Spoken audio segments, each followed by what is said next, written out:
Hello guys, welcome to my channel Aishu world. ఇది నా బావ వివేక్కి 2020లో జరిగింది.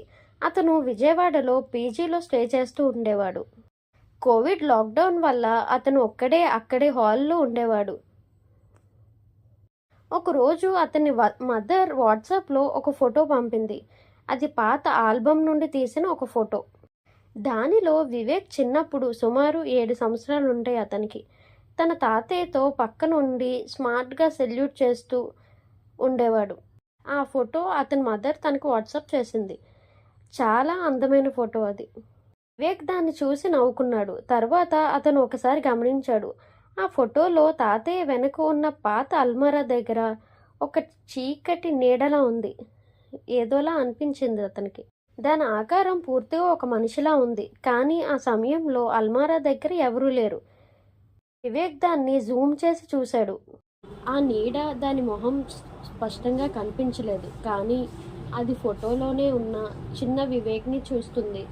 మరియు దాని చేతులు చీకటిగా పొడవుగా ఉన్న ఆ చేతులు అవి చిన్న వివేక్ మెడవైపు చచ్చుకుంటున్నట్లు ఉంది. వివేక్కి చాలా భయంగా అనిపించింది. అతను తన అమ్మమ్మకి ఫోన్ చేసి ఆ ఫోటో గురించి, ఆ రోజు గురించి అడిగాడు. వాళ్ళ అమ్మమ్మకు కూడా ఏమీ గుర్తులేదు. కానీ ఆమె ఒక విషయం చెప్పింది. ఆ ఇల్లు మనం ఎప్పుడో స్టే చేసి ఉన్నాం, కానీ బ్యాక్ రూమ్లో ఒక వ్యక్తి సూసైడ్ చేసుకున్నాడంట. అది మీ తాతయ్య ఫ్రెండ్ ఇల్లు. మేము కేవలం సమ్మర్ వెకేషన్కి వెళ్ళి ఉండేవాళ్ళం.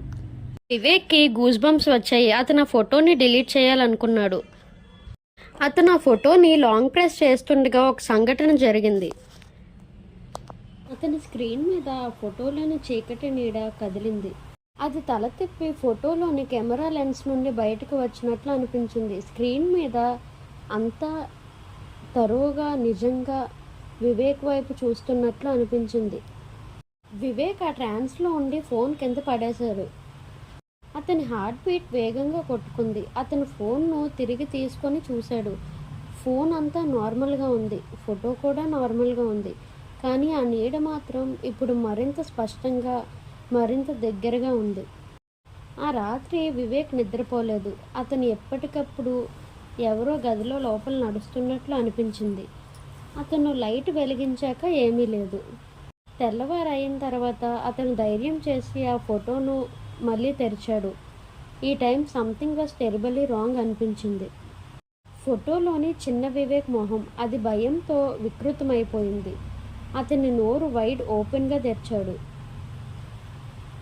మరియు ఆ చీకటి నీడ ఇప్పుడు అతని మెడను పూర్తిగా చుట్టుకున్నట్లు కనిపించింది. కొన్ని వీక్స్ తర్వాత లాక్డౌన్ లిఫ్ట్ అయింది. వివేక్ ఇంటికి వెళ్ళాడు. అతని అమ్మమ్మ ఒక పాత బాక్స్ని తీసుకొని వచ్చింది. నీ కోసం ఏదో ఉంది అంది. అది పాత ఫోటో ఆల్బమ్ బాక్స్. వివేక్ వాటిని తరోగా చూస్తున్నాడు. అతను ఇంకా ఫ్రీజ్ అయిపోయాడు. అదే ఫోటో, ఒరిజినల్ ప్రింట్, తాతయ్య మరియు చిన్న వివేక్. కానీ ఈ ప్రింట్లో ఆ చీకటి నీడ లేదు. సరళంగా, క్లియర్గా అల్మారా దగ్గర ఎవ్వరూ లేరు. వివేక్ మొహం వెలవెలబోయింది. అమ్మమ్మ అడిగింది, ఏమయ్యా, ఏమిటి ప్రాబ్లం అని.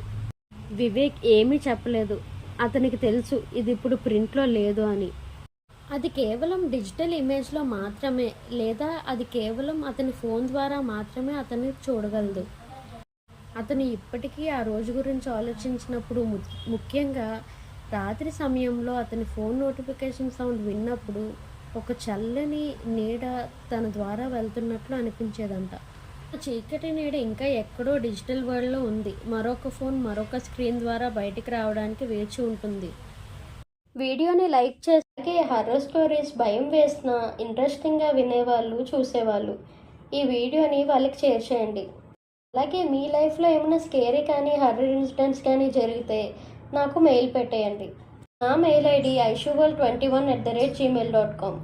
అలాగే కొంచెం ప్లీజ్ సబ్స్క్రైబ్ చేసుకోవచ్చు కదా. ఐషు కష్టానికి మోటివేషన్గా సబ్స్క్రైబ్ చేసుకోండి ప్లీజ్. ఐషు వరల్డ్కి ఫ్యామిలీ అయిపోండి.